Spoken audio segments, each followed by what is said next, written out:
Today, I want to talk to you about we the people and how we are not, as sovereign individuals, considered we the people. Okay, and I want to start off with this video where Chris Rossini is talking about democracy, but he mentions the fact that the people, we the people, are something other than sovereign individuals, that sovereign individuals are not the government. Okay, we are not the government. And I've talked about this in some of my other videos, and it's getting more and more popularly known. So check out what he says, and then I'll explain to you why he says what he says and the proofs that some people will need to have in their minds in order to accept this, since it's been so long perpetuated in our minds. I haven't seen any copyright stuff on um, the Liberty Report on using any portions of their videos or anything. So this came out March 19th, 2021. This is from Ron Paul Liberty Report. This is Chris Rossini speaking, and I'm just going to play a portion of what this he says in this video. I pointed out that democracy, it is said that democracy equals freedom, and no, it does not.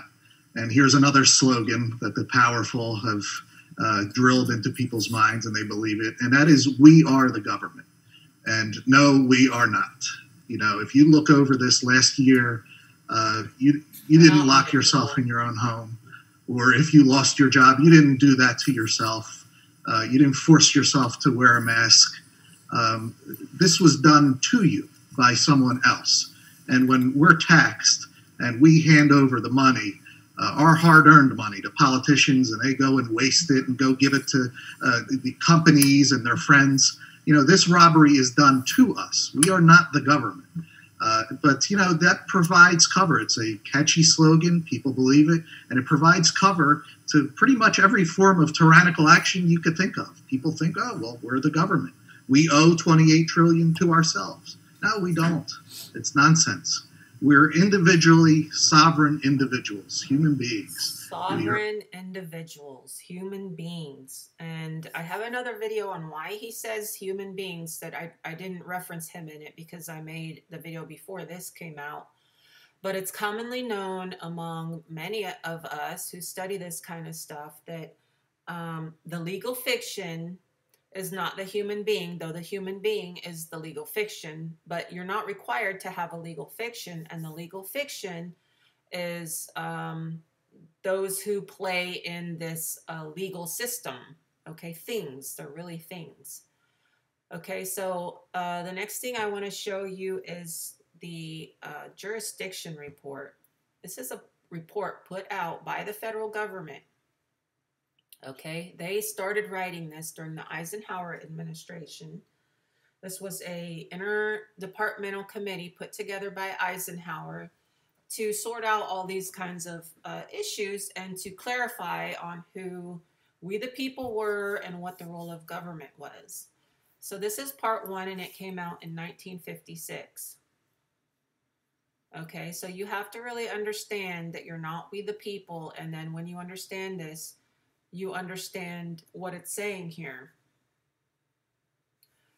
So what this says in Chapter 1, jurisdiction over federal areas within the states. You can download this, this part 1 and part 2 online. They're at HathiTrust. They're also at archive.org, and they're on a few other individual websites. Basically, what this first paragraph is telling you is all that you need to know, and that's that there were federal employees, officers and employees living on federal lands. Okay, these federal lands, if you were on these federal lands, you weren't a state citizen back then. You were only a federal citizen. That's a citizen of the United States or a United States citizen. Those are federal taxpayers. Okay, now these federal taxpayers were not citizens of the United States and therefore did not pay state taxes. Not being state taxpayers, they were not allowed to use state services.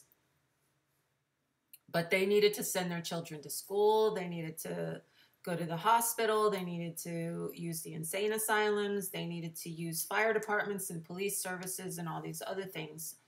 And so they came off the federal lands and they asked the local courts to let them use their services. And the local courts said no. And then the Supreme Court of the state, whichever state it was where this was first filed, also said no. Okay, and the reason why was because the federal government had exclusive legislative jurisdiction over those federal areas, and those federal areas were ceded by the state to the federal government. So they were given away, they were given to it. So those areas belong to the federal government now, and the federal government had to fortify it, make the laws for it, and the states couldn't interfere, even though those areas were inside the state.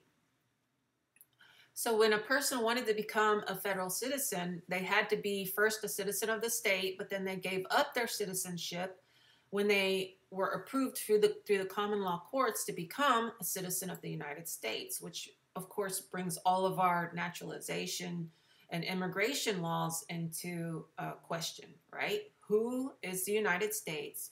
Who's becoming a citizen of the United States? Who's a taxpayer? Okay. When they cross the borders, why is the federal government over there requiring people to become a citizen of the United States when they can just become a citizen of the state? Okay, and there's reasons for that, but I'm only going to touch on that.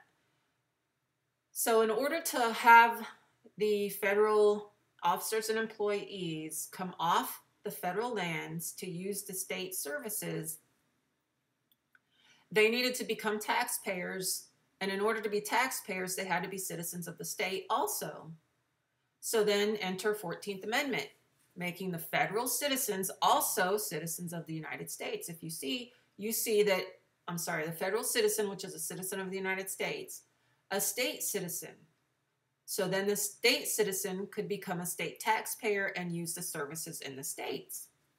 So a state citizen who was not a federal citizen did not pay federal taxes, and a state citizen or a federal citizen who was not a state citizen only paid federal taxes, but a federal citizen who was also a state citizen paid both taxes because they were getting benefits from the federal lands, such as housing, and they were getting benefits from the state, such as the use of their services. Okay, so in order to remedy this, they made contracts. The states made contracts with the federal government, and the federal government made contracts with the states to allow for providing services to the people on the federal lands, have them pay taxes, and the state would get the money, and they would provide those services. Those were the contracts, which has really been muddled up pretty badly as far as, who's a citizen of this and who's a citizen of that. And we all claim to be citizens of the United States. So if you look at the Texas birth certificate, you see that this is a legal document. I have another video that goes into what a legal document is. So you need to go and look at that. And then it has the state of Texas. And the way it's capitalized means that this is not Texas, this is state of Texas, and state of Texas was created by the federal government as a legal entity. The state created by the sovereign individuals is not a legal entity. It's not existing only on paper. It is real, it is true, it is in fact. So the state of Texas is also in fact, but it's a legal fact. It's a creation, it's subject matter. These are the contracts between the federal government and the state to supply those services to those people on the federal lands, okay? And you can find these online and you can go back and read them. This is jurisdiction, which is power and authority over the federal areas within the states. This is why you don't have a Bill of Rights. You have all your rights because you're not on federal lands. The federal people have a Bill of Rights. The federal people are we the people, okay, of the United States, for the United States of America. Now, I'm going to show you why that's true. Okay, so we go to the founding documents. The founding documents, if you would like to find them, can be found in the front matter of this website, OLRC. You just Google OLRC and you come to the Office of the Law Revision Council, United States Code. You go to front matter, organic laws, and it's got the list. Now, you cannot have a constitution without a Declaration of Independence. You can't have an ordinance without a Declaration of Independence. You can't have a constitution without an Article of Confederation. So it goes this way. For this country, it goes this way. Okay, this is the first authority, because first you have to have independence. Then you have to have a firm league of friendship, which is what confederation means. Confederatio, that's Latin. It means with a federation. The federation is here, which is the Constitution, which creates a government for defense purposes. Defense with a C, not an S. That's very important to know. Okay, so we look at the progression of the Declaration of Independence, the progression of the organic laws. Okay, so it says the 13 United States of America. United is lowercase. So this wasn't formalized. This wasn't a formalized union. The Constitution wasn't created yet. The Congress wasn't created yet. So this was a informal sort of group of people trying to come together to do something, but before they could formalize themselves into a Congress and capitalize this, it had to be lowercase because they first had to declare their independence. Now, in the Articles of Confederation, you see that now they are delegates, capitalized, of the capital United States of America in Congress assembled. Okay, so now they are an assembly. Now they are formalized. Now they are instituted, incorporated, a legal entity. Okay. Then you have the Northwest Ordinance. Okay, where it says the United States be it ordained by the United States and Congress assembled. This corporate body, this body politic.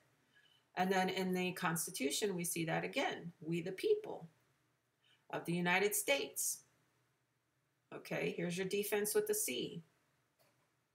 Okay, because it's capitalized. So we the people are specific people in the United States, the federal lands, that come together and incorporated themselves into a Congress assembled.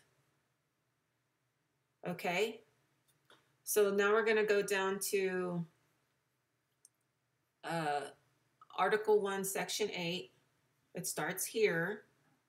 And all those powers that they claim to have, taxes, duties, impost, excise. I want you to notice something here. It starts here. Section 8 starts here. Okay. Semicolon, semicolon, semicolon, semicolon, semicolon, semicolon, semicolon, semicolon, semi. This is a list. Okay, so this is a list. The period doesn't stop until the end of Section 8, right here. That's where it stops. So all of this is just one list of things. Who can do this list of things? The Congress. Okay, the Congress can do the list. What is the list? Lay and collect taxes and duties. Let me show you something real quick, if I can find it. Here.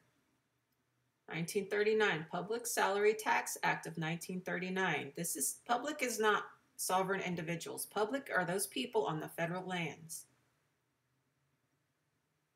An act relating to the taxation of the compensation, so the pay of the people on the federal lands who are officers and employees. So an act relating to the taxation of the compensation of the public officers and employees. So Title 26, you see here, is not positive law, and I have videos on that. You can go back and check them out. Positive law, I go into detail on what positive law is, but in other words, this is not a law. It's never been made a law. Okay, and taxes is for public officers and employees. Taxes are for public officers and employees because they are on federal lands. Okay, they have legal documents to prove that they were either born or naturalized on the federal lands. They became citizens or they were born a citizen, and that they're in this state located or under the jurisdiction of the state of Texas, a legal entity, which is a fiction, because they are part of the federal government. So who has the power? Congress has the power to do these things, okay, without state interference. That's what this means. Exercise exclusive legislation. That means the states cannot interfere over whatever they do in the district and on the land ceded, okay, over all places purchased by consent of legislator of the state for defense purposes. This means defense purposes. Defense with a C, meaning fortify. That's in the Law of Nations. This all follows the Law of Nations. Okay, defense with a C, it's a French word. The Law of Nations, written by Emmerich de Vattel, is a French guy. They followed the Law of Nations. Nation uses the word fortify. That's defense with a C. Okay, and then they can do other things within the Constitution. And that's it, on the federal lands. Okay, Congress can do some stuff. This is what they can do. They can do them at the seat and on the land ceded for defense purposes. Okay, and that's it. That's what the Constitution says. So we, the people, are the people at the seat, federal officers and employees. They meet requirements. They do some stuff on the federal lands, including taxes on federal employees' salaries. They make contracts with the states to apply for essential services to the federal officers and employees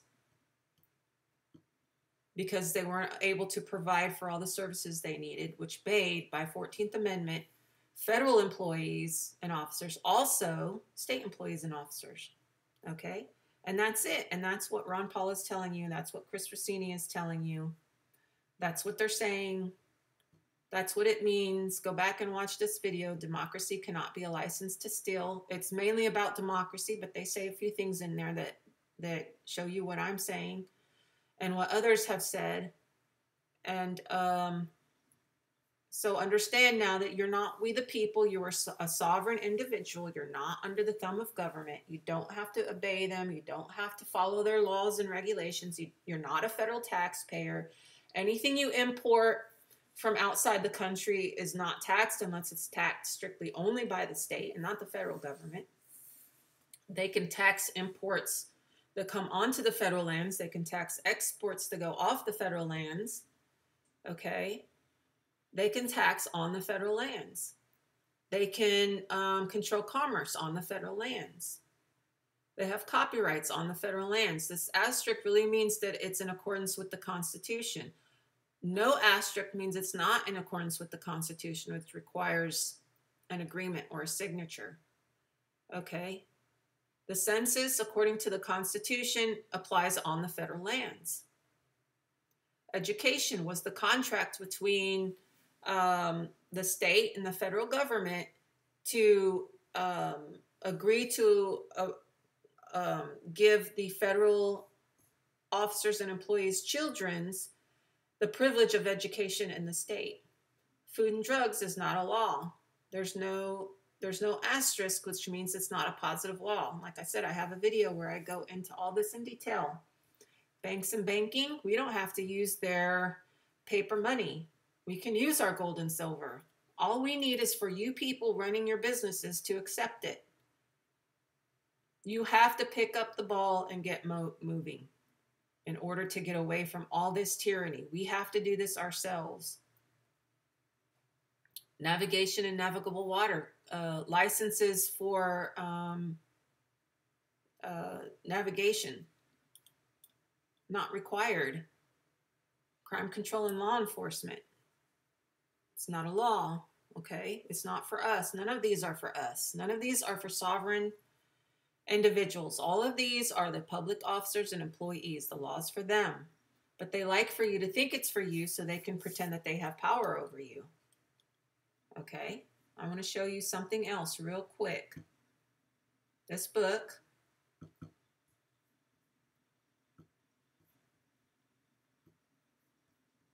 okay, this is a really good book. These are maxims. Maxims are things that have stood the test of time and are considered truths. They're considered customs. Customs are the highest laws. Okay? The law serves the waking, not sleeping people. Waking is your conscious, sleeping is unconscious. Okay? Now, I don't know about the whole woke thing or who's making the rules for that group, but I know I'm a thinker. I think for myself. I don't get told what to think. I've always been that kind of person since as long as I can remember, since about 12 years old. I've always been someone that you tell me what to do and I'm going to question you. Why are you telling me what to do? You can ask my mom. Yeah, she knows. Me and her have gone round and round since I was a kid because I didn't agree with some of the stuff she said. And I had my own ideas about what was right and wrong. And so we need to stop thinking that we're under any of this. We're not under any of this. We don't have to be. Okay, so start using your gold and silver. Start getting gold and silver. Start moving away from all of this. It may take some time, but we can do it. We're strong people. We're courageous and brave. And we have so much at our fingertips now with technology the way it is. We don't need to use them. We don't need their help. We're free, sovereign, and independent. We need to act like it. Okay, so please like, share, and subscribe my video. I would greatly appreciate getting the word out and getting more people to understand this kind of stuff. So please like, share, and subscribe, and I hope you all have a wonderful day.